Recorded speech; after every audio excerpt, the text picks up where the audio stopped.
Le Seigneur vous bénisse. Bless you. Vous savez, ça a bien commencé. You know, it started when Même parmi les petits troupeaux, even il y a des témoignages. Bien aimé, Dieu ne regarde pas au nombre. God doesn't look at number. Dieu ne regarde pas à des grades des édifices. God doesn't look at the great Parce que devant Dieu, because in front of God, il n'y a pas de grands pasteurs, don't have great il n'y a pastors. pas de petits Don't pasteurs. have small pastors. Lui-même, Dieu, il avait une église. Dans son église, il n'y avait que 2 personnes. Mais remarquez, Notice, il quittait le ciel he could live. et il vient He comes. Adam, où es-tu? Pour prêcher à 2 personnes. Voilà pourquoi la Bible dit, là où 2 ou 3 sont réunis en mon nom, je suis au milieu d'eux. Dieu est terrible. Aujourd'hui, les gens combattent pour les églises. Les gens combattent pour leurs pasteurs. Mais moi, je vais attirer votre I attention. have to pay attention. Bien-aimés, Beloved, les hommes passeront. Si le Seigneur Jésus tarde à venir, les hommes passera. Mais il n'y a que la parole celle qui reste éternelle. Si Dieu fait, si vous pouvez avoir des témoignages pendant que vous êtes au peu, la chose essentielle, c'est que Dieu est au milieu de vous. Il faut remercier ce Dieu-là.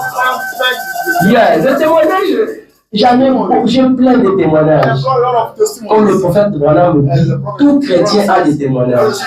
Bon, nous, je sais pas si l'oncle a des féticheurs, non? Nous, on a un oncle jusqu'aujourd'hui. C'est un grand féticheur. Lui, c'est lui, à l'époque, qui faisait les matchs de Vita Imana. Il est vraiment lui-même des morts là, les connaissait, et puis on sait comment il s'est traité.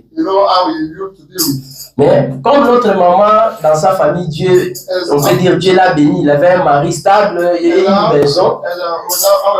Parce que toute sa famille habitait chez lui. Et lui, il habitait chez nous aussi. Là. Et nous, on ne savait pas. Bon, quand nous, on sortait, on partait dans des écoles, par-ci, par-là. Maman restait seule.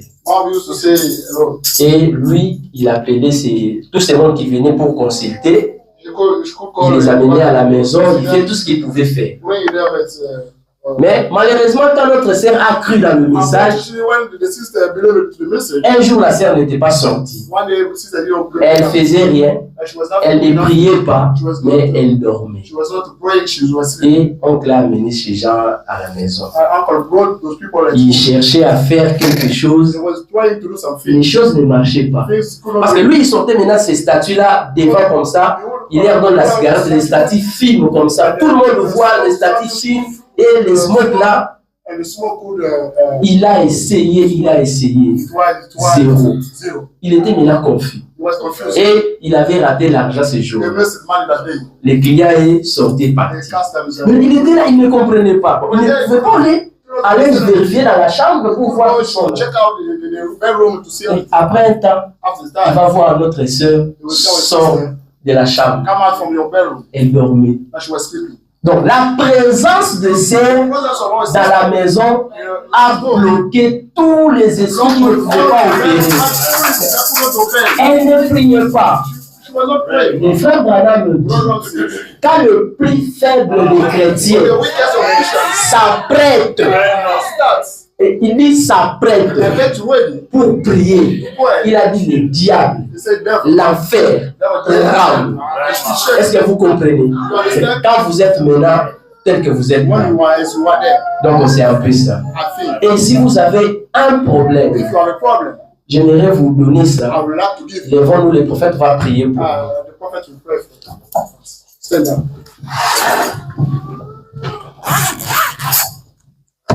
Dieu sait comment faire les choses. J'étais dans la joie. C'est ce qui a donné les témoignages. Ah, maman Sophie. C'est maman Bilanga, non? Ah, ok. C'est maman Bilanga. Ok, nous allons prier. Le prophète va prier pour nous. Avant toute chose.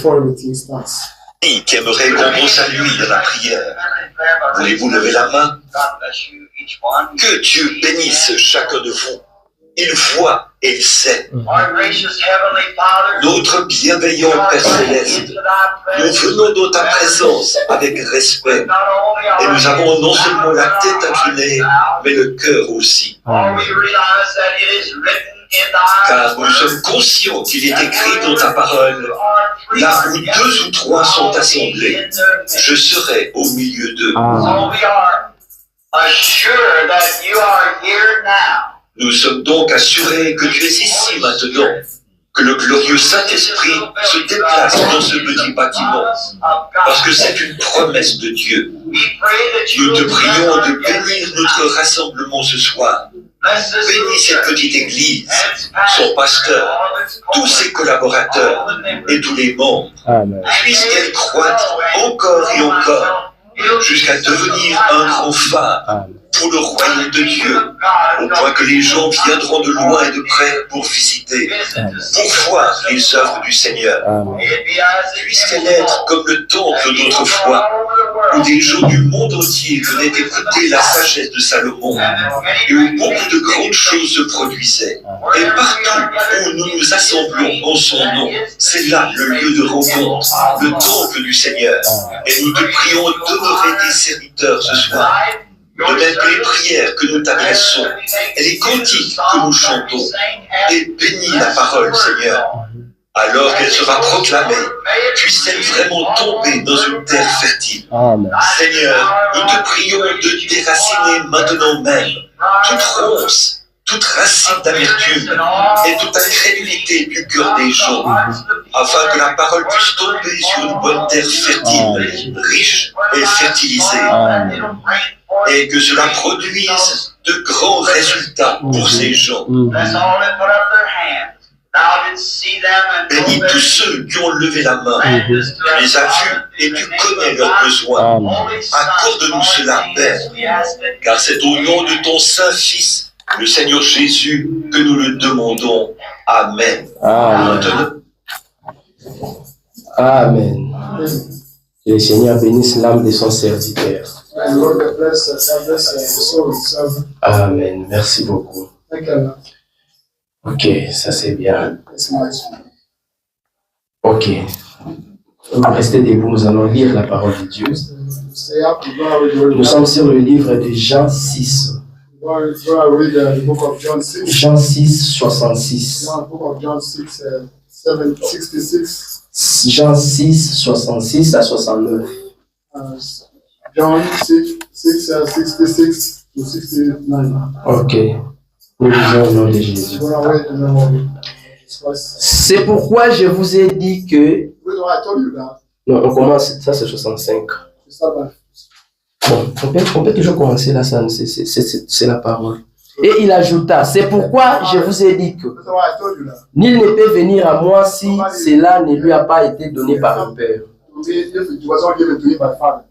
Dès ce moment, plusieurs des disciples se retirèrent et ils n'allaient plus avec lui.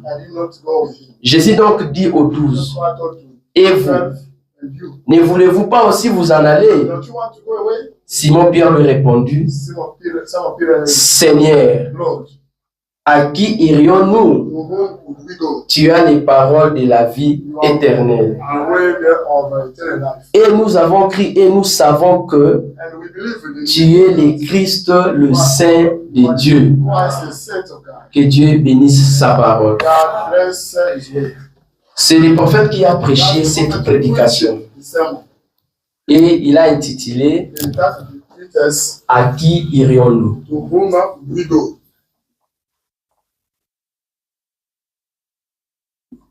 À qui irions-nous? Amen. Vous savez, aujourd'hui, les gens marchent, aller par-ci par-là.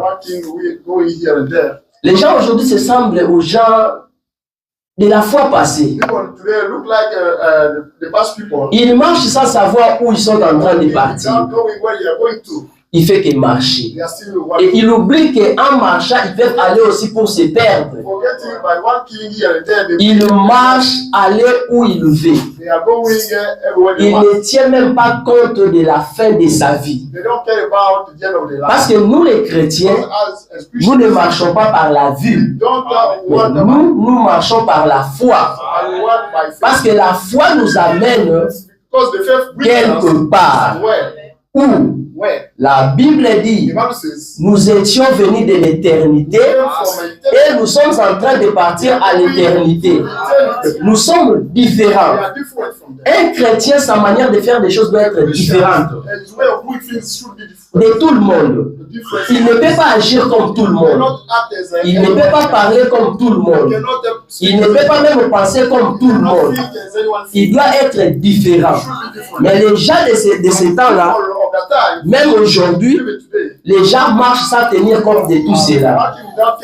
Tu sais que non, en dormant, en se réveillant, la vie continue. C'est ce que les Américains disent. Quand tu meurs, c'est fini pour toi. Quelqu'un d'autre va encore naître à ta place et que la vie commence.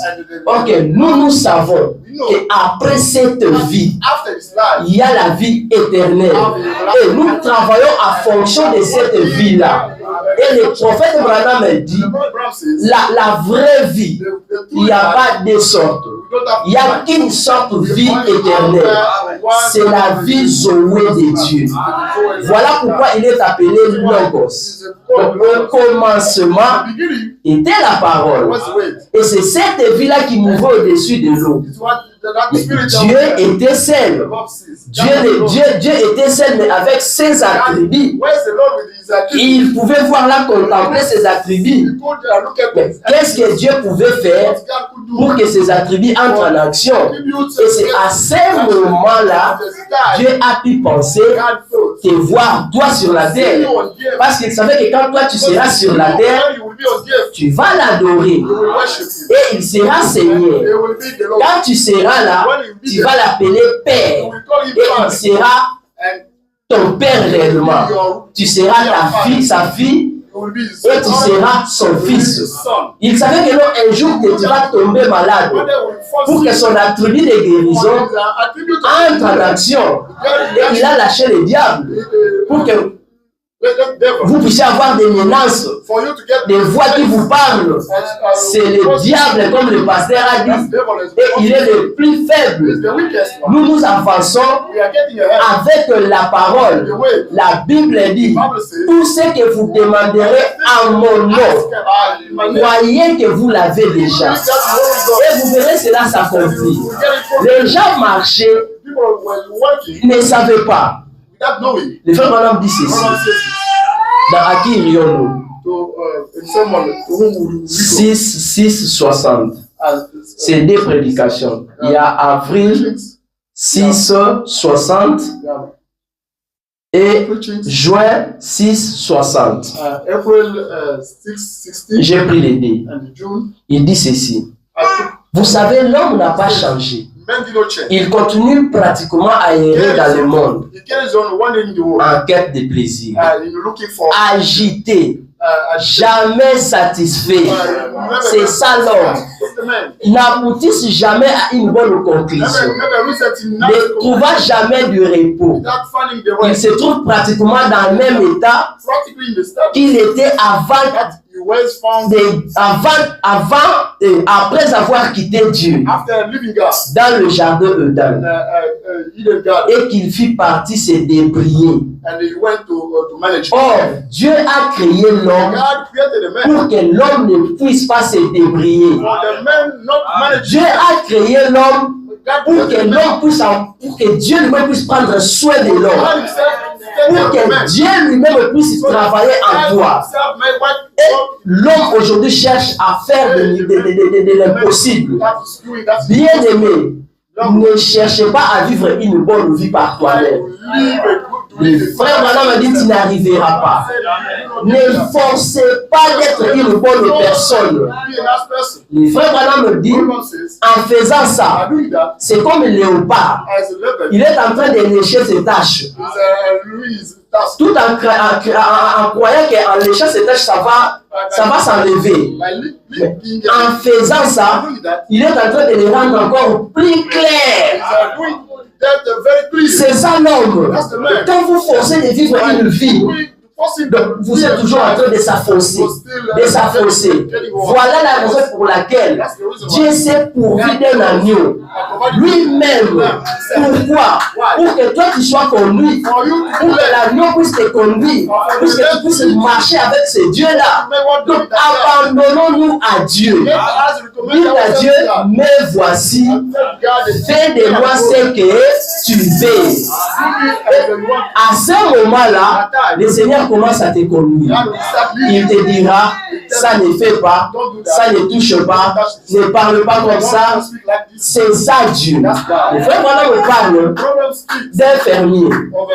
Il a dit le fermier là, quittait sa maison avec son pousse-pousse. Il partait dans sa ferme. Et quand il partait, il y avait des bruits terribles. Quand il va heurter une pierre, tout. Et il est parti au ferme.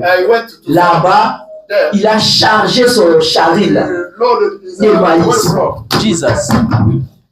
Il a chargé son chariot là de maïs. Tout ce qu'il y avait. Le même chemin.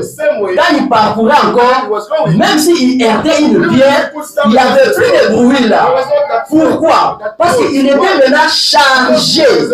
Le Saint-Esprit en nous écarte toutes ces choses-là. Tu vas vivre une vie différente. Même toi-même, tu ne vas pas comprendre. Souvent, je partais là-bas. Je n'ai pas envie de partir là-bas. Souvent, je disais ceci. Je n'ai plus envie de dire ceci. Le bruit diminue. Il n'y a pas de bruit en toi. Il n'y a pas de blablabla. Il n'y a pas de critiqueurs. Il n'y a pas ceux qui parlent à mal de ses voisins. Le frère Branham me dit, même si tu connais que ton frère a fait quelque chose de mal, frère Branham a dit, n'en parlez pas. Même si tu as toutes les preuves possibles que c'est vrai, le prophète nous a dit, n'en parlons pas. Surtout quand il n'est pas là. N'osez pas. Pourquoi?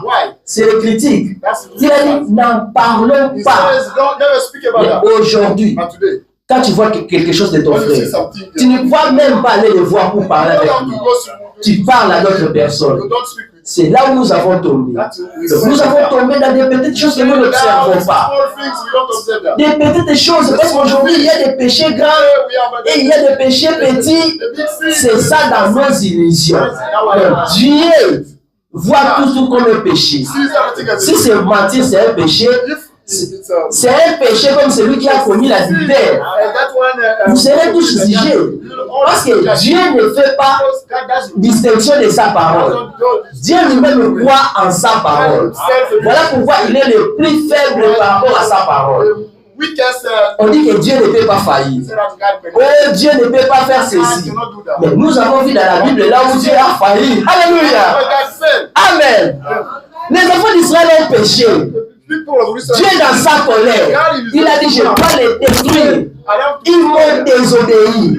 Je dois les effacer sur la surface de la terre. Moïse a dit mais qu'est-ce que les Égyptiens diront? Ils les ont fait sortir dans l'Égypte pour venir les tuer dans le désert. Dieu a dit pas question. Je ne t'écoute pas Moïse. Je dois finir avec ces gens. Moïse a dit ok. Une proposition. Si tu veux vraiment tuer ces gens, alors efface mon nom dans ton livre de vie de l'agneau. Alléluia. Bien aimé, quand Jésus est arrivé là, il est devenu le plus faible qu'il n'a jamais été. Parce que frère Branham me dit, une fois que ton nom est écrit dans le livre de vie de l'agneau, ça ne sera jamais effacé. Peu importe ce que tu fais, les gens te critiquent, les gens parlent mal de toi. Quand tu leur montres le serpent de rame, tu as dû regarder. Mes péchés a été expié. Le serpent a été penché là-bas. Quand je pêche, je tourne là-bas. Je dis, oh my Lord, You love me. I love you too. Le péché est expié parce qu'il a payé au double de nos péchés. Cela veut dire les péchés que tu as commis et ceux que tu vas commettre. Mais cela ne nous envoie pas d'aller commettre le péché. Parce que celui qui est né de Christ, la Bible dit, il n'a même plus la conscience des péchés. Tout ce péché-là est englouti dans le sang de Jésus. Voilà quelle importance d'avoir Dieu, Jésus, comme notre Dieu. Aujourd'hui, les gens confondent. Quand tu parles de frère Branham, dans certaines églises, les gens sont frustrés. Or, Jésus ne pouvait rien faire dans ce temps de la fin sans frère Branham. Parce que les saints, quand on l'a vu, ils ont dit notre précieux frère. Si tu n'étais pas venu, vous comprenez? Donc la parole de Dieu est compliquée. Donc l'homme ne peut pas se sauver. Le frère Branham continue, il ne peut pas se sauver lui-même. Pas plus qu'il ne peut lui-même sauter jusqu'à la ligne. Amen. Essayez de faire ça. C'est faire comme un léopard.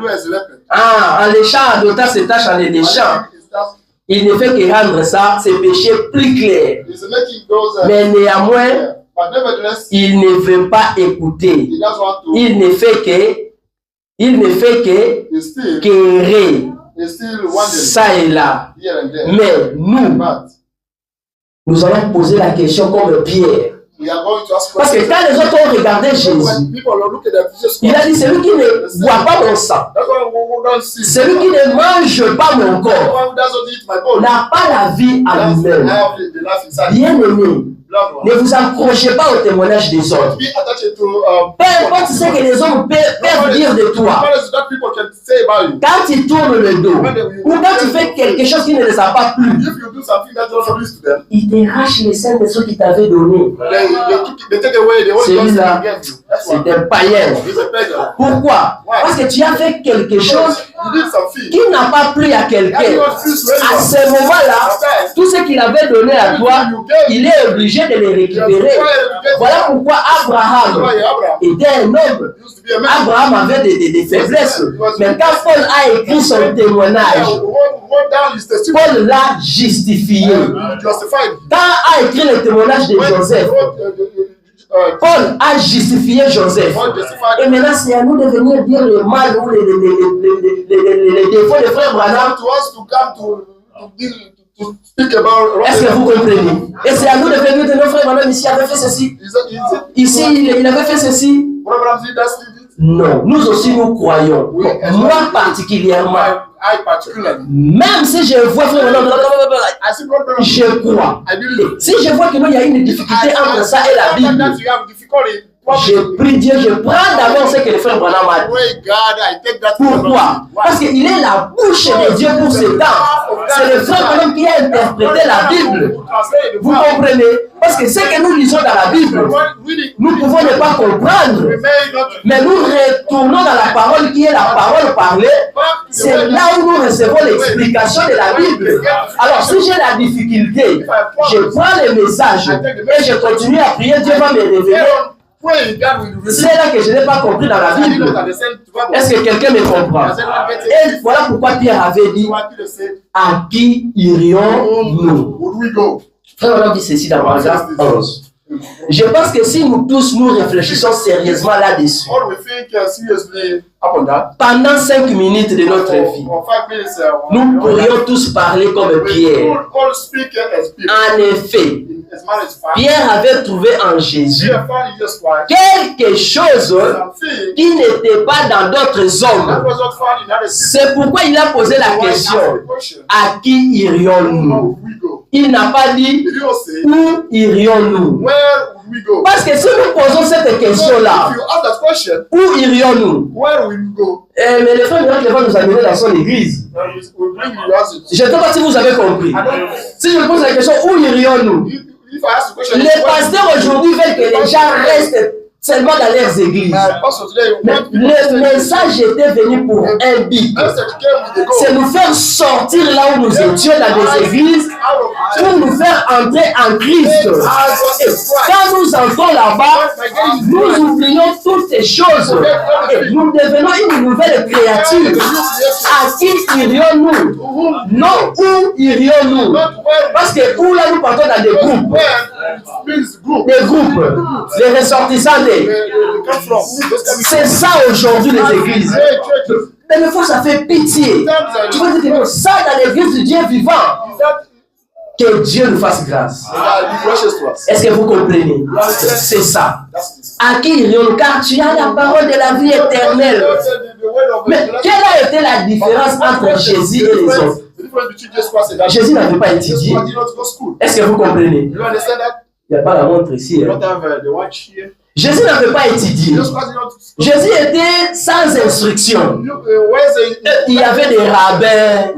Il y avait tous ces mondes-là. Trop instruit. Jésus n'était pas étudié. Qu'est-ce qui faisait la différence entre Jésus et les autres? Les frères Branham me disent, et je me demande pourquoi Jésus était si différent des autres. Qu'avait-il que les autres n'avaient pas? Il y avait en Jésus quelque chose que nul homme n'a ou n'avait jusqu'à ce temps-là. Et cela rendait différent. Je pense que c'est la même chose ce soir. Un homme, une fois devenu chrétien, a quelque chose qui lui rend différent des hommes. C'est le Saint-Esprit. Frère, le Saint-Esprit en toi te rend différent de tous ces mondes-là. Ta façon d'agir, tu vas aimer tout le monde. Et moi, je me pose la question. Voir un chrétien avec haine. Moi, je ne comprends pas. Moi, quand bien même je ne connaissais pas que j'étais dans des dénominations. J'ai oublié le mal facilement. Quand quelqu'un me fait quelque chose, et on parle, Dieu m'a traité comme ça depuis que je n'avais pas connu ce message. Aujourd'hui, nous avons reçu la lumière. Nous avons des frères et des sœurs, des rancuniers dans l'église. S'ils te trouvent avec un problème, mais tu peux fuir. Ça, c'est quel cœur? C'est que tu n'as pas reçu la transformation de Dieu. Ce que tu prétends appeler Saint-Esprit, ce n'est pas le Saint-Esprit, c'est l'Esprit nouveau. Voilà pourquoi même les apôtres, Dieu leur a dit, Jésus, n'allez pas. Il a dit, attendez jusqu'à ce que celui-là va vous enseigner de toute la vérité. Pierre qui était péri, devant même une femme, mais quand ils ont entendu et que la chose est entrée, Pierre est sorti devant les Sadducéens, devant les généraux. Il a dit, homme frère, celui-là que vous avez crucifié, qui pouvait dire ça avant la venue du Saint-Esprit? Personne. Est-ce que vous comprenez? On lui dit, on t'avait interdit de parler à son nom. À qui je dois m'obéir? C'était maintenant du tic au tac. Parce que quelque chose était entré. Mais quand la femme l'avait demandé, mais toi, ta façon de parler, c'est comme ce monsieur-là. C'est quoi? Il y a un maman. Laisse-moi faire aussi mes affaires. Comme les Américains disent, mind your business. Pourquoi? Pierre n'avait rien. Mais quand cela est entré, maintenant il a dépassé, il a sauté le niveau. Ce n'était pas maintenant les femmes, c'était devant les souverains sacrificateurs. Il a pointé le doigt entre vous et lui. Je dois m'obéir à qui? C'est ça la position qu'un chrétien est. Et le frère Branham me dit, quand nous disons Amen à l'église, c'est une bonne chose. Mais le vrai Amen, c'est quand tu es devant la parole. Tu es dans ton bureau, ton secrétaire vient, il dit que chef, ici, on doit signer. Normalement, on doit avoir 20 000. Mais on a tout fait pour que nous puissions avoir 50 000. Toi seulement, si tu signes, nous avons cet argent-là. Les frères Branham me disent, c'est là où la main va sortir. Alléluia. C'est là où un chrétien doit dire Amen à la parole. Parce que la Bible dit tu ne peux pas voler. Alléluia. Quand une femme prostituée tourne autour de toi, c'est là où la main doit crier que je ne peux pas livrer mon corps pour le plaisir de ce monde. C'est ça la main que le frère madame me recommande de faire. Est-ce que quelqu'un peut dire Amen? Et le frère madame dit, il a donné 7 raisons pourquoi les apôtres ont vu en Jésus la différence. Parce que si Jésus n'avait pas toutes ces choses-là, il serait pareil avec tous les autres pasteurs. Voilà la différence avec Jésus et les autres pasteurs. Aujourd'hui, les gens combattent pour les pasteurs. Quand quelqu'un sort dans son église, ils deviennent des ennemis. Les frères Branham me disent, ça ce n'est pas un bon esprit. Parce que nous sommes tous baptisés dans un corps. Parce que deux personnes ne peuvent pas marcher ensemble s'ils ne s'entendent pas. Est-ce que vous comprenez? Mais nous gardons la communion. Ça, c'est un esprit des enfants de Dieu. Parce que nous ne venons pas d'ici. Nous ne venons même pas de Congo. Nous ne venons même pas, je ne sais pas moi, de Kabeyakamouanga. Nous ne venons pas de Bas-Congo. Nous venons de l'éternité. Là où nous sommes, pourquoi en venant ici, on se divise. On devait être aujourd'hui, tu te réveilles, je dois aller prier là-bas. Tu pars, tu pries. Aujourd'hui, je dois aller là-bas, tu pars, tu pries. Bon, peut-être il y a certaines personnes qui ont des responsabilités à l'église. Mais un chrétien dans le monde comme ça, il doit être libre. Et ici que j'ai un berger qui me conduit. Et il a cette charge-là de conduire l'église. Le frère Branham me dit, si vous avez un problème, quel que soit le problème, venez auprès de votre pasteur, il priera pour vous. Même si c'était la maladie, le cancer ou quoi, vous serez guéri. Pourquoi? Parce que c'est un berger. Dieu l'a donné les cieux. David en avait. Il y avait des pierres de calcaire dedans. Quand un agneau tombait malade, David sortait les calcaires là, il mettait les miels, il donnait à l'agneau. C'est ça le travail d'un berger. Et Dieu l'a donné toutes ces capacités-là. Sa prière sur vous ne fait pas rater. Avant que vous ne puissiez pas croire. Parce que c'est ça l'obstacle. Si vous croyez, vous allez recevoir ce que vous avez demandé. Le Père m'a donné 7 raisons. Alléluia. La première, la lumière. Il a dit Jésus est la lumière. Vous comprenez? Non, c'est le chemin. Le premier, c'est le chemin.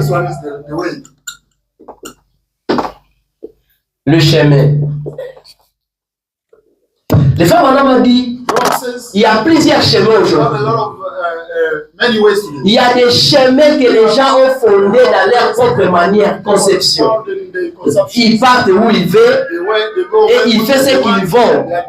Mais Dieu nous a donné le chemin à suivre.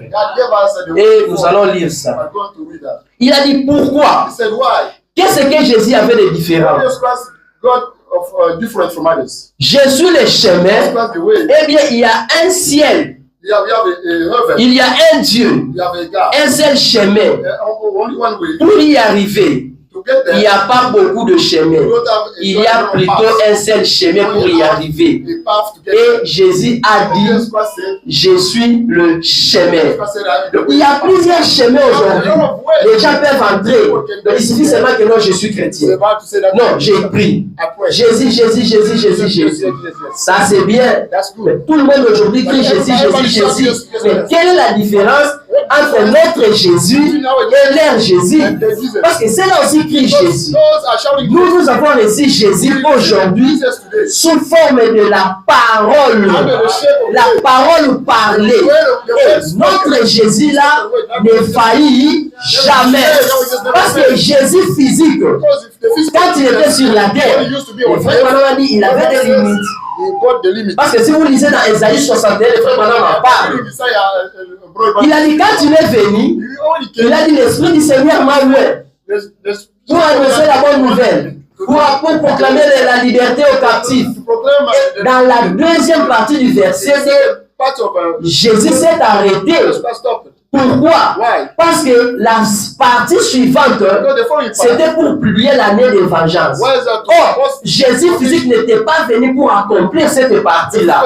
Le frère Branham dit, il viendra, il reviendra dans l'Apocalypse avec l'épouse. C'est là où il viendra pour accomplir cette partie-là. Jésus comme physique était limité. Mais Jésus, la parole, son origine remonte des temps anciens. Il est le Dieu Elohim, c'est lui qui a créé toutes les choses. Les logos, c'est Jésus-là que nous croyons. Nous ne croyons pas à Jésus comme les dénominationnels le disent. Alléluia. Et il y avait un monsieur, c'est dans la Bible, il a organisé une fête de noces pour son enfant. Quand il a donné les invitations, il avait des amis pauvres, des classes moyennes, des amis riches. Chacun s'est préparé de sa manière. On m'a invité, en tout cas la veste est là. Je dois mettre ça. L'autre là aussi a dit, bon, je vais mettre mon blouson là. L'autre aussi m'a dit, bon, ça va, je n'ai rien, mais je dois honorer mon ami. Il lave bien ses habits, il repasse. Il met. Tout le monde était propre, mais quand ils arrivaient au lieu de fête, on prenait l'habit des noces, on leur donnait. Est-ce que vous comprenez? Mais quand la fête était prête à commencer, le roi vient comme ça, il trouve un sur la table, il n'avait pas l'habit des noces. Il lui pose la question. Yo côté liwapi. Parce que tout celui qui entre par le chemin reçoit l'habit de noces. Alléluia. Tout celui qui entre par le chemin sont identiques. Et le monsieur n'a pas pu parler. Vous comprenez? Il était entré par des chemins tortillés. C'est ça aujourd'hui. Mais quel chemin nous partons, nous entrons? Nous entrons dans le chemin de Jésus. Mais comment nous entrons? La vie de noces, c'est le baptême du Saint-Esprit. Celui qui n'a pas le baptême du Saint-Esprit, il n'est pas sur le chemin. Donc tu es dans un chemin que Dieu ne connaît pas. Et à la fin, il ira retirez-vous de moi. Je ne vous ai jamais connu.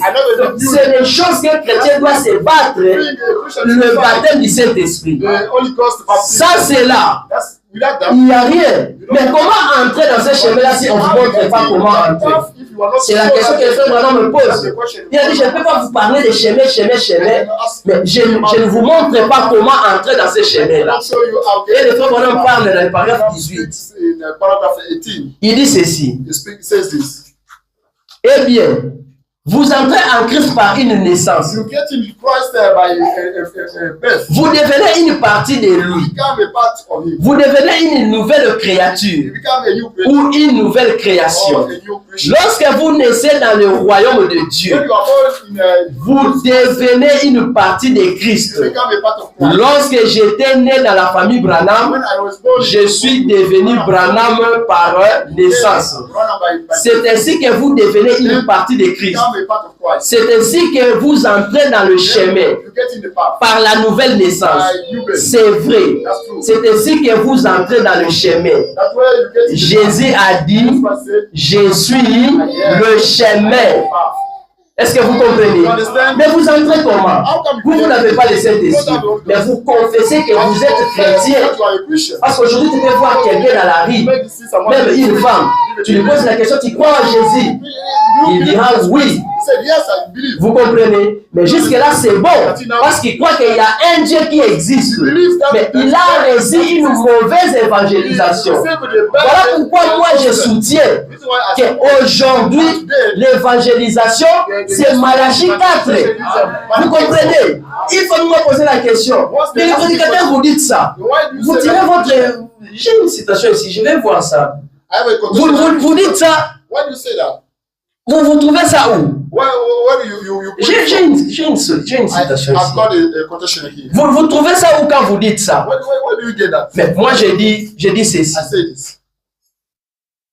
Quand nous entrons, on dit pose à quelqu'un, une femme dans la rue, Tu connais Jésus? Oui, je crois. Mais tu peux le regarder comme, tu peux la regarder comme ça. Peut-être avec une mini-jupe, avec un collant, peut-être avec cinglé, des fois sans soutien. Mais il croit au Seigneur Jésus. Mais quel est ce Jésus-là qu'elle a accepté? Est-ce que vous comprenez? Parce que maintenant, si tu veux lui prêcher la parole, tu vas lui dire quoi? Que Dieu nous a envoyé Paul, Dieu nous a envoyé Jean, parce que elle connaît ça, c'est dans la Bible. Elle voit ça. Mais elle va te poser la question. Parce que tu nous dis que non, je te présente un message. Dieu nous a visité. Elle te pose la question. Dieu nous a visité. Oui. Il nous a envoyé un prophète. Oui. Mais qui est ce prophète-là? Or, le prophète doit s'identifier dans la Bible. Voilà pourquoi tu dois maintenant nous présenter Malachie 4. C'est l'évangélisation pour ces temps. Malachie 4, c'est le message. Ce n'est pas du tout quelqu'un que les gens ont peur, on dit que non, Malachie 4. C'est une promesse que Dieu nous a envoyée. Et dans Malachie 4, il n'y a pas que frère Branham. Il a dit, voici, je vous enverrai. Il envoie à qui? Nous sommes déjà combien? Nous sommes dans la commission du frère Branham. Parce que nous jouons dans cette partie-là de Malachie 4. Je vous enverrai. Ils envoient à qui? À nous. Ils nous envoyaient qui? Malachie 4.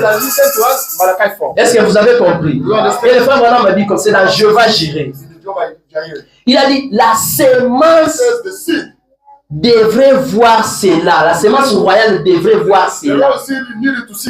Ne voyez pas Malachie 4 s'accomplir. Ramener la foi originale à la parole de Dieu. Certainement que vous peuple, vous voyez cela. Nous ne sommes pas obligés de rendre ça plus clair. On n'a pas le temps de commencer à vous expliquer pour amener les choses claires. Si vous êtes la sémence, vous allez comprendre qu'aujourd'hui, c'est Malachie 4 ou rien. Il a dit, laissez les dénominations, allez son chemin. Homme, recevez la parole et la voix dernière de ces jours. Que les signes du dernier jour doivent ramener les gens à la foi originale. Malachie 4. Est-ce que quelqu'un a compris? On peut avancer. Merci Seigneur Jésus. Et la deuxième des choses, le frère Branham dit Jésus était la vérité. Vous comprenez? Nul ne peut venir en Dieu sans passer par Christ. Dieu, Jésus fait toujours la volonté de son Père. Il ne fait rien d'autre. On l'a posé la question. Mais pourquoi toi tu es venu dans la piscine de Bethesda? Tu as guéri une seule personne. Oh, Jésus avait la puissance de guérir tout le monde. Il a dit, je ne fais que ce que mon Père. Alléluia. Il a dit, paragraphe 19. On va à une église. Les gens disent, nous avons la vérité. C'est ça que l'église aujourd'hui. On va à une église, les gens disent nos credos. Nos ceci, c'est là. Je saute un peu. Mais vous ne pouvez pas avoir la vérité si vous n'avez pas Jésus. Vous ne pouvez pas avoir, être dans le chemin avant que vous soyez en Jésus. Comment entrait-on lui? Nous sommes été baptisés dans un seul esprit pour former un seul corps. Alors, vous êtes en Jésus. Alors, vous êtes dans le chemin. Alors, vous êtes dans la vérité. Donc, Jésus est le chemin, la vie et la vérité. Prétendre avoir la vérité, renier le message aujourd'hui, vous êtes dans la fausseté. C'est ça que le frère Branham a dit. Et la troisième des choses, il dit, il est la lumière.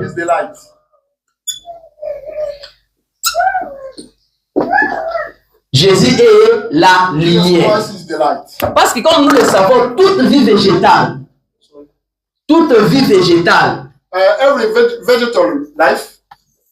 produit par le soleil. Produced by the light. Quand le soleil vient, et le soleil donne la vie. The sun gives the light. Amen, amen. Oh, si le soleil ne vient pas, la vie doit mourir. Mais nous savons que Jésus est le soleil de la justice. C'est ce que la Bible dit. Et frère Bonhomme est allé voir quelqu'un. Il était allé avec frère Banks pour comment dirais-je, chasser les écureuils. Il a vu un monsieur. Pour les frères Bouhoud a demandé, frère, on fait chasser les écureuils dans ton qu'est-ce qu'on appelle sa concession. Il a dit oui. Les frères lui dira, j'ai amené mon pasteur avec moi. Ben, toi si tu deviens trop bas comme ça, tu commences à marcher avec les pasteurs partout, tu pars, tu amènes ton pasteur. Et les frères voilà dans la voiture en train d'écouter, il est descendu. Ils étaient sous une pomme. Frère madame a dit, j'ai accueilli une pomme, je commence à manger. Je lui pose la question, mais pourquoi tu dis ça? Il a dit, bon, moi je ne pars pas dans vos églises là. Mais je ne manque aussi rien, je ne pars pas, mais j'ai tout. Le frère madame a dit, ah c'est vrai. Mais le monsieur va dire, c'est là où lui-même s'est pris dans son piège. Il dit à frère madame, mais il y avait un prédicateur qui était venu quelque part ici. Mais lui au moins il avait présenté quelque chose qui avait la vie. Alléluia. Il a dit, quand il prêchait, il a parcouru les yeux de l'auditoire. Il a vu une dame. Il lui a dit, toi, tu pries pour ta sœur. Elle souffre du cancer de l'estomac. Alors, sors la mouchoir qui est dans ton sac à main là. Quand tu vas arriver à la maison, pose ton mouchoir sur cette étape. Ta fille, ta soeur, elle sera guérie. Il a dit, elle est voisine en haut là-bas. Frère Madame a dit, il habite en haut là-bas. Il a dit, ah, tu la connais? Frère Madame n'a rien dit. Il a quand même présenté quelque chose qui a la vie. La femme est allée, il a posé le mouchoir. Le lendemain, il avait fait 4 ans à lutter. Son estomac ne retenait pas l'eau. Mais le lendemain, après avoir le mouchoir a été posé, la dame était en train de préparer les bacon et les œufs pour manger. Le monsieur a dit, jusqu'aujourd'hui, cette dame-là est en bonne santé. Frère, voilà, me pose la question. Ton premier ici, à quel âge? Non, les pommiers, les pommiers, c'est ta pomme. Il a dit, c'est 31 d'années. On m'a dit, nous sommes au mois d'août. L'hiver approche. Qu'est-ce qui, je vois les feuilles sont en train de tomber. Qu'est-ce qui fait ça? Il a dit, non, la sève commence déjà à quitter les troncs pour aller se réfugier dans le racine. Le frère m'a dit, pourquoi? Il a dit, non, si les sèves ne quittent pas les troncs, pour descendre là-bas, l'arbre va mourir. Donc on a dit, mais comment? Il a dit oui, parce que la sève ne peut pas rester là. Le frère Bonhomme lui dira, messieurs, l'esprit qui fait descendre la sève aux racines, c'est le même esprit qui m'avait dit de dire à cette dame-là de prendre son mouchoir, d'aller poser là-bas. Et monsieur, regarde, est-ce que c'est toi le prédicateur? Il a dit oui, monsieur, c'est moi. Frère Bonhomme a dit, tu refuses la vie. Tu cherches la vie dans des églises. Tu cherches Dieu dans des réunions. Mais Dieu est autour de toi. Observez la nature. Tu verras Dieu dans la nature. Il n'y a pas besoin d'expliquer toutes les choses. Est-ce que vous comprenez? Il est la lumière. C'est la lumière qui produit la vie. La lumière du Fils de Dieu. C'est Jésus. Et le frère Bonhomme dit, il y a des fausses lumières. Dans la prédication, allumer la lumière. Le frère Bonhomme dit ceci. Prêcher à Phoenix, 25 janvier 64. Paragraphe 125. Il a dit, le plus grand vol qui jamais a été commis au détriment de l'église de Jésus-Christ. La plus grande crime qui a été commise au détriment de l'église de Christ, c'est à l'aide d'une fausse lumière. D'une lumière d'un autre âge. Ok. Il a dit, la lumière qui était prédite pour cet âge-ci, non, il a dit à l'aide de fausses lumières, d'une lumière de notre âge. Vivre dans la lumière de notre âge. en rejetant la lumière qui est prédite pour cet âge-ci. Une fausse lumière, une lumière d'hier ne marche pas dans la lumière d'aujourd'hui. Ne vous mettez pas sous l'ombre dénominationnelle, disant « Oh, les jours des miracles sont passés ». Frère Branham a dit non. Il a dit, je crois que ce qui ne va pas avec le monde aujourd'hui, mes amis, c'est parce que nous essayons de vivre dans la lumière d'une lumière à brûler dans un autre jour. Oh, nous sommes obligés de vivre dans la lumière de notre temps. Je vous enverrai Élie le prophète avant que les jours de l'Éternel arrivent. C'est ce que nous sommes en train de vivre aujourd'hui.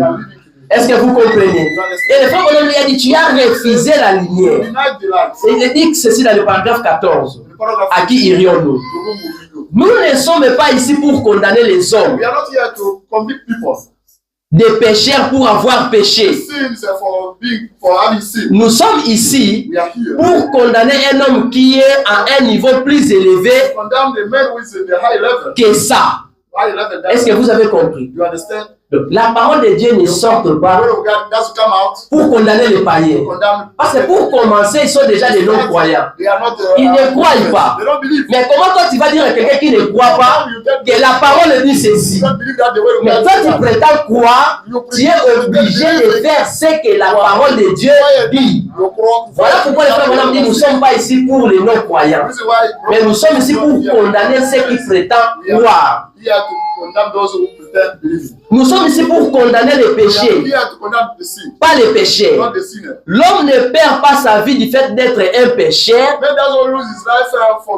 Il perd sa vie parce qu'il refuse d'accepter la vie. Et sa vie est en Jésus-Christ. Il est l'unique à avoir la vie éternelle. Ça, c'est Jésus. Oh, le temps avance. La troisième des choses, le frère Branham dit il est le fondement éternel. Le fondement éternel. Est-ce que vous comprenez? Le fondement éternel. Donc, le fondement, c'est quelque chose que nous baptisons dessus. Voilà pourquoi la Bible dit. Et tout ce qui est construit en dehors de Jésus, ce n'est que du sable mouvant. Quand la tempête vient, ça va partir. Donc, dans la Bible, nous avons eu 4 fondements. Nous avons eu Abraham. C'est quoi? La foi. Après Abraham, c'est qui? C'est Isaac. C'est quoi? L'amour. Vous comprenez? Après Isaac, c'est qui? Isaac n'était pas le papa de Jacob? Ok, c'est bien. Après Jacob, c'est quoi? C'est la grâce. Vous comprenez? Et puis c'est qui? Joseph. Quoi? La perfection. Les frères Branham disent Joseph était parfait. Est-ce que vous comprenez? Mais l'homme ne peut pas être parfait au même titre que Jésus. Parce qu'il est l'unique, le parfait. Mais il a dit, soyez parfait comme moi, votre Père Céleste, je suis parfait. Joseph a dit à son père, quand tu vas arriver devant Pharaon, dis-lui que tes serviteurs sont des éleveurs. Il ne faut pas dire qu'ils sont des bergers. Frère Branham a dit, c'est ça la tâche qui a collé à Joseph. Oh, sans cette tâche-là, Joseph est parfait. Est-ce que vous comprenez? Parce que Joseph représente Christ. Christ nous a pris, il ne peut pas nous perdre. Voilà pourquoi à la croix il a dit tout est accompli. Sur le plan de la rédemption, même si tu as fait quoi, ton salut a été scellé. Tu vis pour le jour de l'éternité. Remarquez dans la Bible, Joseph a vu ses frères Mais il a regardé comme ça, Benjamin n'était pas là. Joseph prenait l'envie de voir Benjamin. Il a dit, qu'est-ce que je peux faire? Et il a dit, mais vous êtes des menteur. Vous me dites que non, vous êtes né, c'est sa douce, né, tué, et notre papa est resté avec les plus jeunes. Pour que moi je puisse vous croire sur vos paroles, amenez-moi Benjamin. C'était un problème grave. Arracher Benjamin entre les mains de Jacob pour l'amener à l'Égypte. Jacob a dit, pas question. Isaac est revenu, pas question. Nephtal est venu, pas question. Ils sont venus tous. Papa, si on n'amène pas Benjamin, nous allons mourir de faim. Jacob a dit, pas question. Le seul fils que Rachel m'a laissé, je ne peux pas le perdre comme j'ai perdu Joseph. Est-ce que vous comprenez? Mais remarquez, le frère Branham a dit, Judas s'est approché de Jacob. Il a dit, Père, donne-moi Benjamin. Je vais l'amener en Égypte et je vais le retourner. Alléluia. Jésus est le lieu de la tribu de Juda. Il a dit, Père, donne-moi ces gens. Je te promets. Je les amène dans le monde, mais je te promets qu'il ne restera pas dans le monde. Je vais les ramener au ciel. Voilà pourquoi il avait dit, je vous ai laissé dans ce monde, mais vous ne sommes pas de ce monde. Alléluia. Est-ce que quelqu'un peut dire Amen? Le frère Branham me dit ceci. Il a dit, dans la prédication, à qui irions-nous? Non, parlons, disons le chef-d'œuvre. Le chef-d'œuvre. Ok. 5 juillet 64. Paragraphe 70. Or, Abraham, là c'était les fondements de la foi. Disons qu'il avait 4 fondements dans la Bible. Le fondement de la foi, c'était Abraham. Fondement de l'amour, c'était Isaac. Fondement de la grâce, c'était Jacob. La grâce de Dieu envers Jacob. Tout le monde le sait. Mais en Joseph, s'est trouvé la perfection. C'est là-dessus qu'il a pu poser le monument. Pas sur le premier fondement, le deuxième fondement, le troisième fondement, mais sur le 4e. Est-ce que vous comprenez? Sur le 4e fondement. Et Abraham représentait Christ. Bien sûr, Isaac aussi par l'amour, Abraham par la foi, Isaac par l'amour, Jacob par grâce. En effet, ça veut dire que Jacob veut dire tromper. Et c'est bien qu'il était seulement la grâce de Dieu a été avec lui. Le frère Branham dit parce que son nom même, le nom même, ça signifie menteur. Si ce n'est pas la grâce, c'était quoi encore? Parce que son nom déjà était. Vous comprenez? Il a dit, mais quand on arrive à Joseph, il n'y a rien contre lui. Juste une petite égratignure. Car le fondement doit, lui aussi, était le chef-d'œuvre. Quand il a dit à son père, dit à Pharaon, les membres de ta famille sont des éleveurs. Et non, des bergers. Parce que les bergers sont en abomination en Égypte. Mais quand le vieux prophète s'est présenté devant Pharaon, alléluia, il a dit tes serviteurs sont des bergers. Alors là, il y a eu des gratignures à cause de ça. Voilà, c'est ce qui a fait encore que le chef-d'œuvre. Donc, le fondement était posé par la foi, l'amour, jusqu'à la perfection à travers le patriarche. Donc, nous sommes ici les produits de la grâce de Dieu. On ne connaissait pas Dieu. Nous étions trop loin de Dieu. Mais regardez son amour, sa grâce étonnante. Dieu s'est pourvu lui-même. Il a pris la place des pécheurs. Il n'est pas devenu pécheur, mais il est devenu un péché. Regardez la grandeur de la grâce de ce Dieu-là. La grâce de Dieu. Donc nous sommes sauvés pas au moyen de nos œuvres, mais la grâce. Est-ce que quelqu'un peut dire Amen? Oh, nous avançons. La cinquième des choses. Le frère Branham dit, il est le bonheur. Le bonheur éternel. Bonheur éternel. Est-ce que vous comprenez? Le frère Branham dit ceci. Là, c'était la quatrième, la cinquième. Il est l'unique bonheur éternel. La joie éternelle. L'unique paix qui puisse dire d'autres. Il est l'unique paix. Que puis-je dire d'autre? Il est l'unique joie éternelle. L'unique bonheur éternel. L'unique paix éternelle. Je vous donne ma paix. Je ne vous donne pas comme le monde donne. Que vos cœurs ne se troublent point. Croyez en Dieu et croyez en moi. Dans la maison de mon père, il y a plusieurs demeures. Aujourd'hui, nous nous battons ici pour des véhicules de maison. Des fois, on m'a dit, le voisin embellit sa maison par rapport à l'autre voisin. Il regarde comme ça là-bas, il a mis quelle fourrière. Lui aussi, il achète des peintures.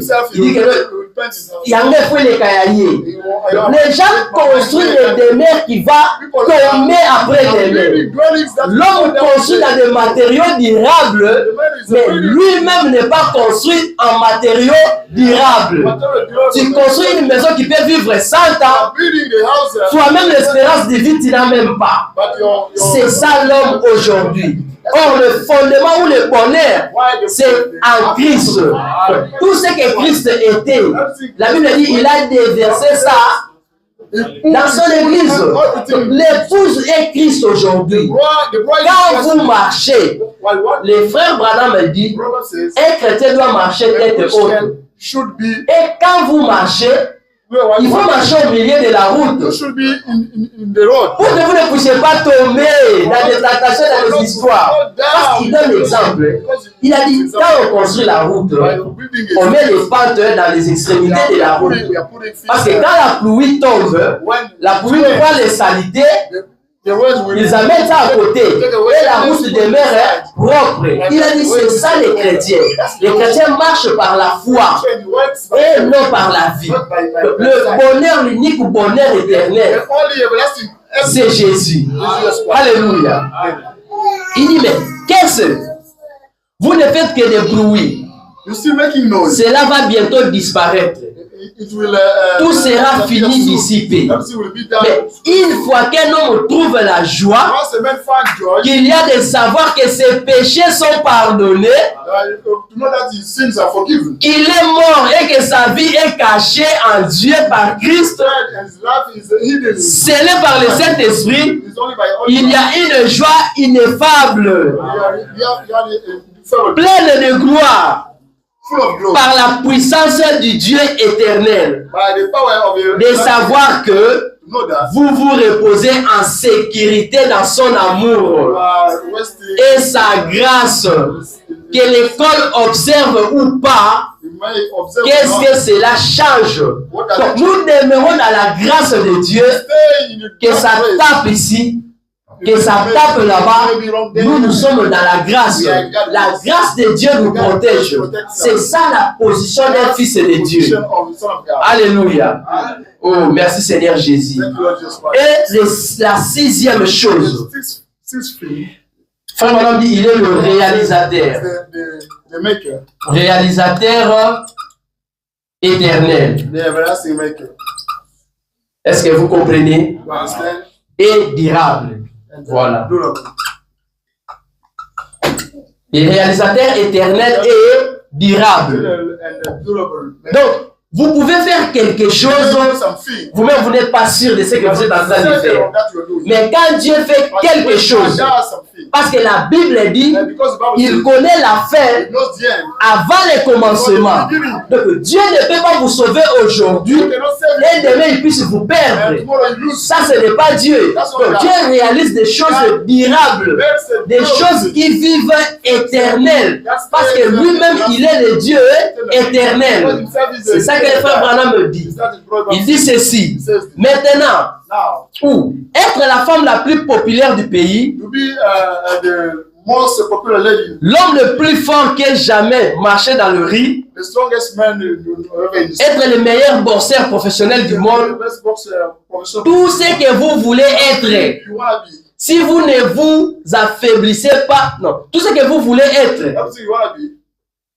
voyez, si vous ne faiblissez pas de plus en plus et mourir, c'est vrai.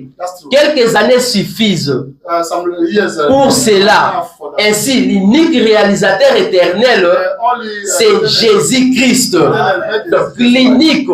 Vous pourriez accomplir des œuvres et dire je ne m'arrêterai pas jusqu'à ce que je devienne un prédicateur. Je ne m'arrêterai pas jusqu'à ce que je devienne un diacre. Je ne m'arrêterai pas jusqu'à ce que je devienne un membre de l'église. Ces choses sont bonnes et honorables. Être diacre, pasteur, je ne sais pas moi qui, c'est honorable. Mais écoutez ceci, frère. Ne manquez pas Jésus-Christ. Sinon, vous n'avez pas accompli une réalisation éternelle. Alléluia. Allez, votre pasteur, votre œuvre en tant que pasteur va bientôt disparaître. Votre œuvre en tant que diacre va bientôt se terminer. Votre qualité de membre de l'église ne sera pas longtemps effacée des esprits dans quelques temps. Mais si vous avez comme réalisation Jésus-Christ, alors vous avez la vie éternelle et vous ne pouvez pas mourir parce qu'un chrétien ne meurt pas. J'ai suivi ça ce matin dans son statut. Un chrétien ne meurt pas. Un chrétien se repose. Donc vous terminez le travail, Dieu vous prend et vous partez. Donc rien ne peut surprendre Dieu. Même pas une feuille morte peut quitter l'arbre jusqu'en bas là-bas sans que Dieu puisse le comprendre, sans que Dieu puisse l'autoriser. Il est celui qui a le monde dans sa main. Et Dieu contrôle toutes ces choses. Voilà pourquoi un chrétien doit avoir la foi. Demander à Dieu la foi. C'est le don de la foi. Il a dit ceux qui s'approchent de l'éternel doivent premièrement croire. C'est la foi que le Dieu existe. Donc, il est vrai et réel. Donc Dieu, frère, voilà, me dit, il est plus proche de toi que ta main droite. C'est ça que le frère voilà m'a dit. Donc, si vous croyez Dieu dans cette dimension-là, frère, la Bible dit, ceux qui connaîtront leur Dieu dans ce temps de la paix, ceux-là feront des exploits. Venons avec des cris de joie. Venons avec des alléluia devant ce Dieu-là. Parce qu'il siège au milieu de ses louanges. Il est merveilleux. Alléluia. Et le frère maintenant me dit que le 7e midi, il est, en tout cas Dieu m'a aidé. Je ne pensais pas avoir la 7e. Il a dit, il est l'unique enlèvement.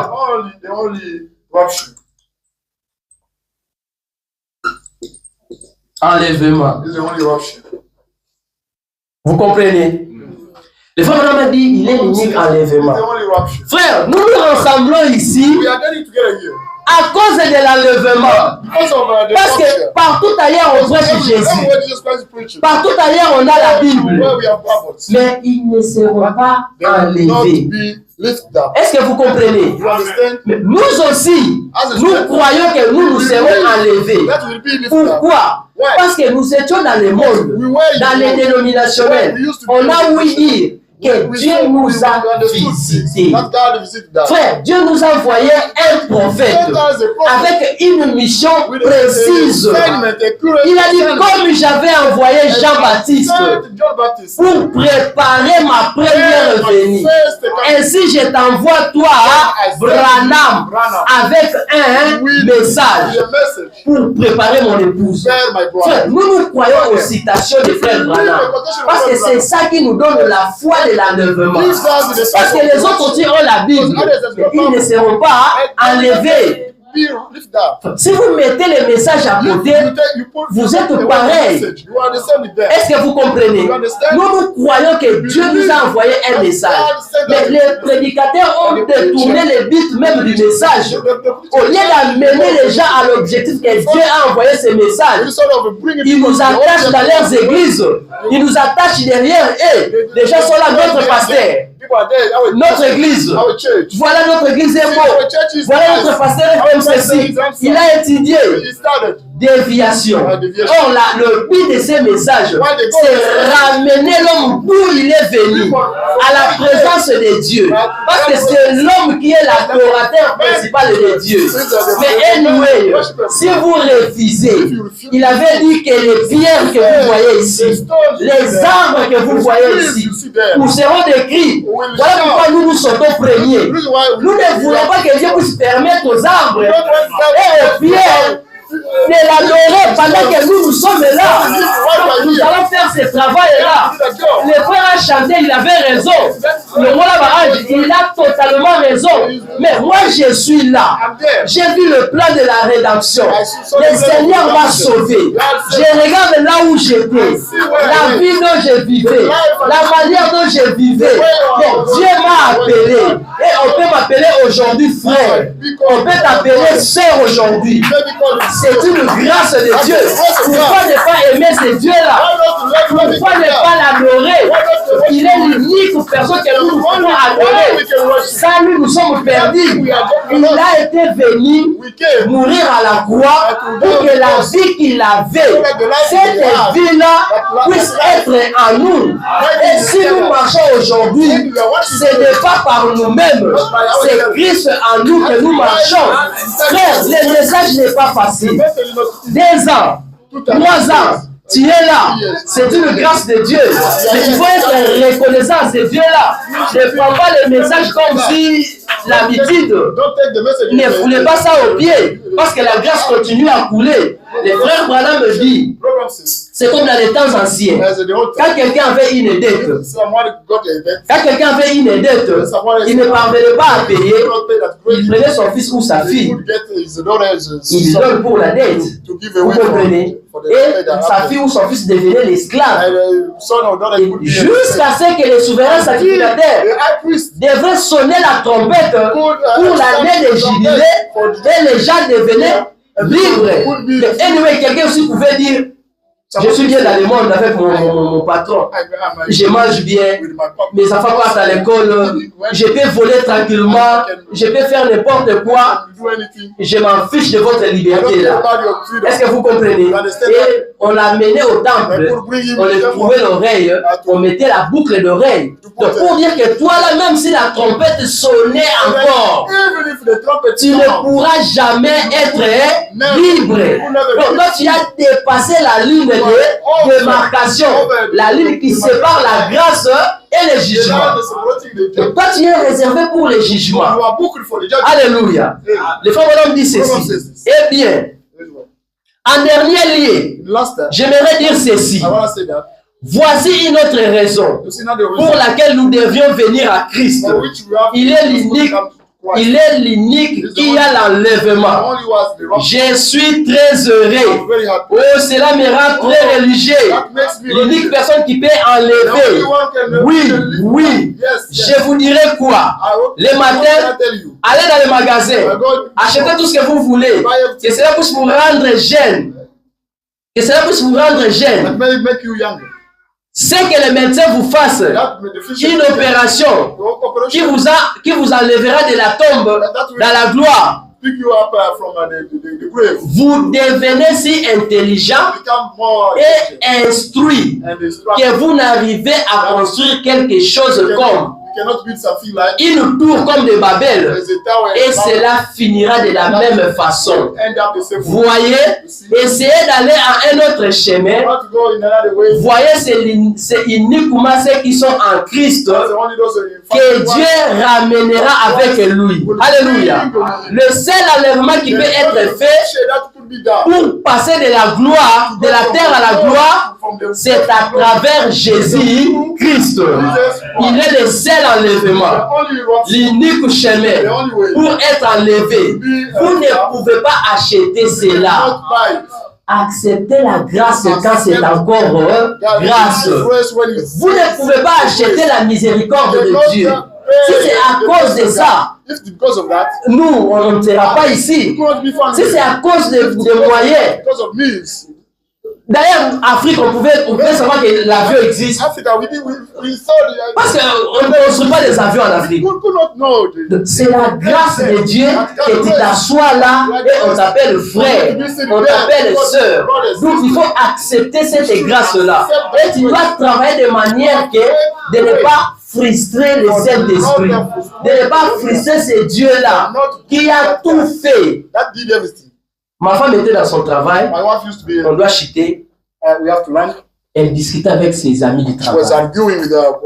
Ses amis lui disent, moi j'ai 3 enfants, mais la manière dont je me tiens avec mes enfants, s'il est mère, je dois seulement tuer les autres là, moi-même aussi je me tue et puis nous tous on finit. L'autre l'a dit, non, moi j'aime vraiment mes enfants, si tu touches à mes enfants.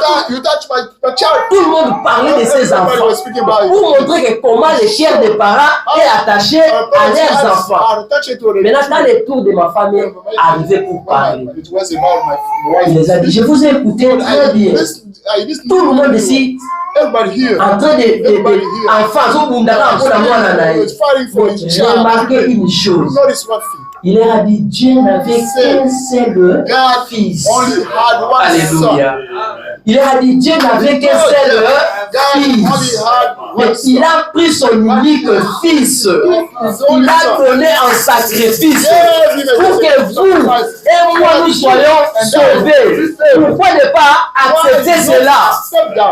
Et ça qui bota. Ils ont touché la tête. Ils ont dit,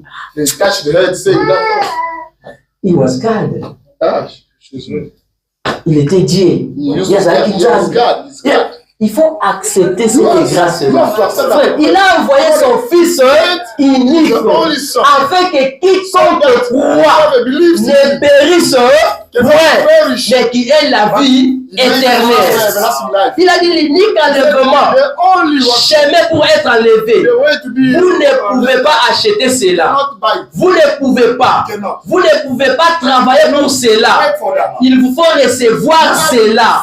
C'est un don que vous recevez. L'enlèvement de Dieu pour prendre son épouse. Frère, nous serons enlevés. Ne regardez pas au bâtiment. Si Dieu vient aujourd'hui, il n'allait pas chercher qui sont les grandes églises, qui ont beaucoup de brebis, qui ont construit. Dieu vient pour prendre ce qu'il a placé en toi. Toutes ces choses-là vont rester. Le grand bâtiment là, dans un premier temps là, elle a dit que non, dans mon chama bâtiment la ville on soit là, par entreprise.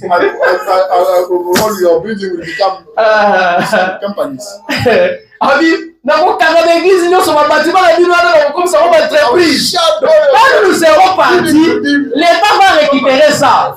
Il va penser qu'il y a encore le temps. Ils vont encore vivre ou enjoy le bâtiment, l'entreprise, tout. Mais il y a la promesse. Nous vivons dans des réalités. Et ils vivent dans des ombres du passé. Nous croyons qu'après le départ de l'épouse, il n'y aura rien sur terre. Ça sera la tribulation. Tu n'auras même pas le temps d'aller faire toutes ces choses-là. Et frère Bonhomme était quelque part pour terminer. Il observait un lac. Et à un moment, le frère Bonhomme a vu les lacs en train de s'agiter. Le lac s'agitait. Frère Bonhomme a dit, mais qu'est-ce qui se passe ici? Il regarde à côté, il n'y a rien. Quelqu'un n'a pas jeté une pierre. La pluie ne tombait pas. Mais le lac était en train de s'agiter. Qu'est-ce qui se passe? Frère Bonhomme a observé, tant que le prophète il a compris. Et c'était le moment où le lac s'agitait pour sortir les saletés qui étaient entrées. Frère Bonhomme a dit, c'est ça la vie d'un enfant de Dieu. Nous ne pouvons pas rester calmes quand le péché est entré. Tu dois devenir mal à l'aise. Tu vas combattre de manière que tu puisses les faire sortir avec l'aide du Seigneur. Que Dieu puisse voir vraiment que là, tu es contraint. Donc, Dieu puisse comprendre que tu as fait ça malgré toi. Il va voir ton attitude. Parce que Dieu ne juge pas nos actes. Dieu juge, il est différent des hommes. Dieu juge les intentions. Dieu entre dans le plus profond de ton cœur et il voit. Est-ce que réellement tu voulais faire ça? On lit la toute dernière citation puis on va terminer. Qu'est-ce que le Saint-Esprit? Les frères Branham dit ceci.